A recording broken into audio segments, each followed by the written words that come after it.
full English breakfast. About 30 years ago, I went to England and took a bicycle tour over there a week long, and I visited a friend that I have in Bath, and he arranged for a touring bicycle for me to ride and suggested some areas, and that area there is the hotbed of all the tourist trap scenery and everything like that. The Stonehenge is there, the Wiltshire Man is there, and it's great country, especially for hiking and riding, because most of the country is what they call National Trust land, and you can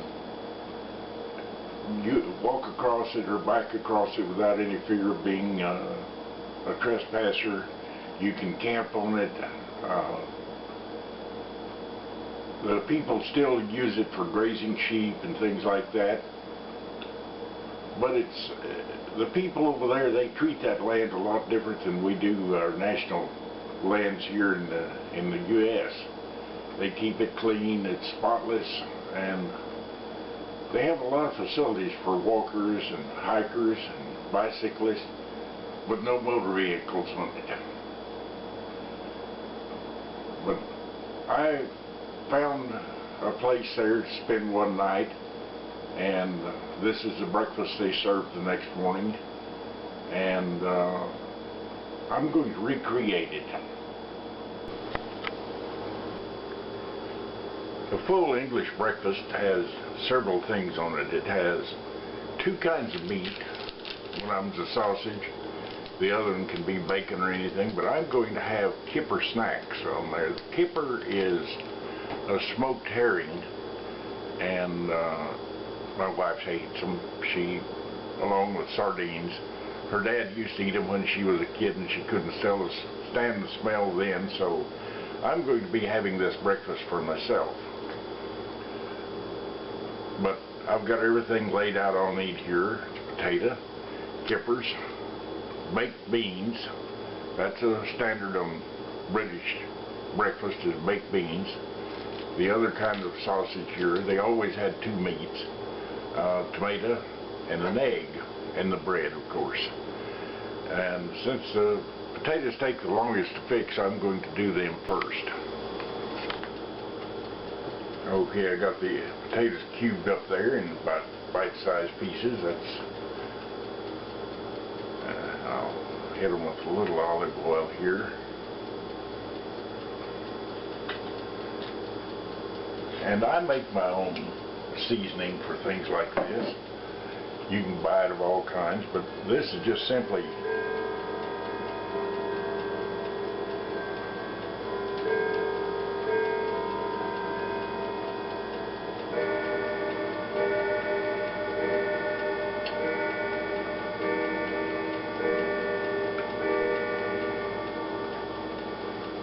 the clock says 7 o'clock,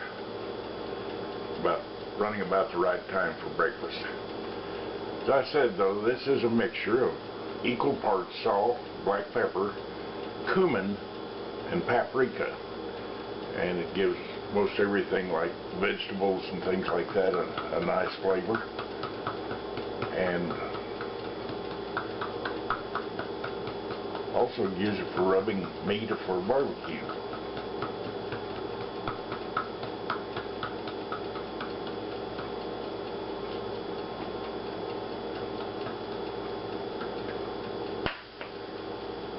Now I'll put this in the oven to start roasting. It'll take about 20 or 25 minutes for the potatoes to cook.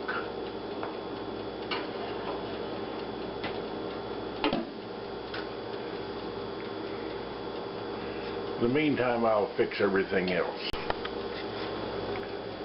Well, here's the kippers. Think of fish jerky. That's the best way I can explain them. And if you like beef jerky, you should love these if you like fish. And it's not all that fishy smelling. They're fully cooked and ready to eat. Make a great snack. In fact, cowboys love to carry them on their saddle because it would make a quick meal for them someplace. This was their first choice. Sardines was the second choice. Well, everything else is done. Time to cook the egg.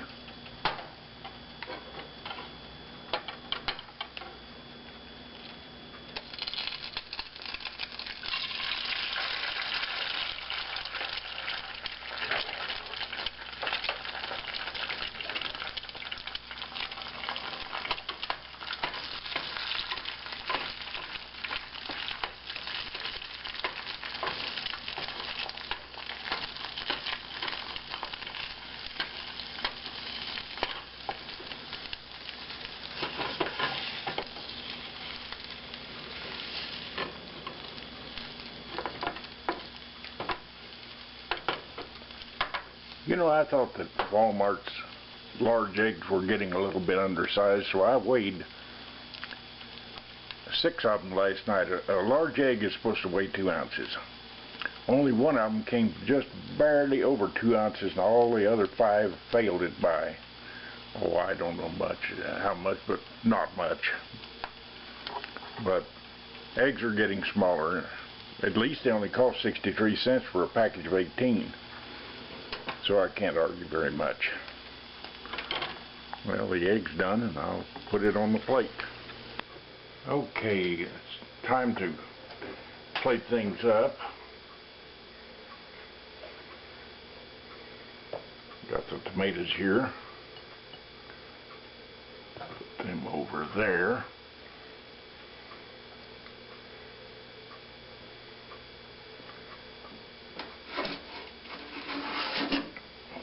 The potatoes down here.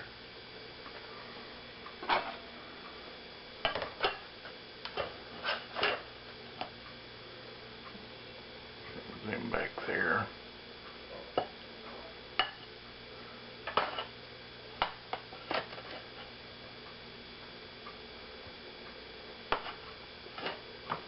Well, there we go. This sausage here is always hot.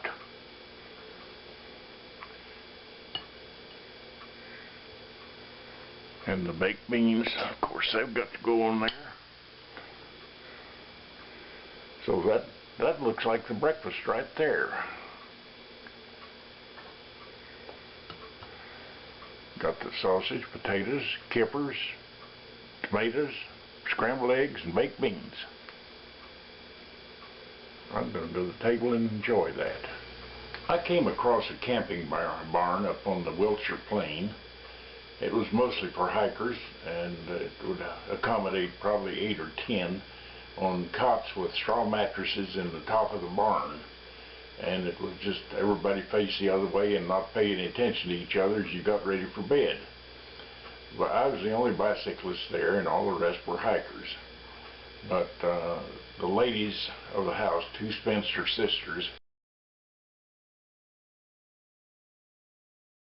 the 2 spinster sisters, about 70 or 75 years old, that ran the camping barn there, fed us lamb stew the night that we all got there, and a full English breakfast the next morning. And I think she charged 20 or 25 pounds, which is converted to dollars is about $35, which for 2 meals and a place to sleep is a bargain in England. But at any rate, they said that the land there had belonged to their family since 1600, and they were the last 2 remaining members of the family. And the government had already taken over the land as National Trust land, but they could live there as long as they could stay there as long as they lived. And one of them said, I think I'll live to be 100 just to spite them.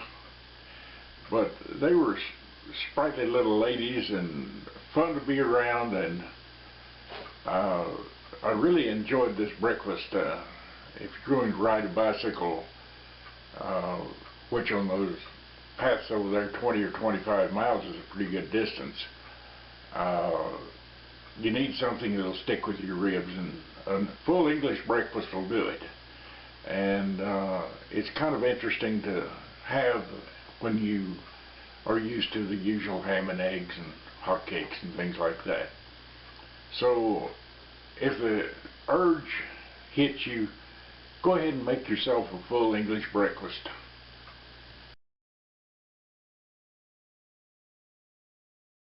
By the way, you notice I've got a cup of coffee there. I have to have my coffee every morning, and the only thing they serve over there is hot tea, and so I bought a few packs of little plastic packets of instant coffee, and I just take the hot water and make my own coffee at the table. If you ever go to England, remember that. Forget your coffee over there unless you take it with you. So, have a good day.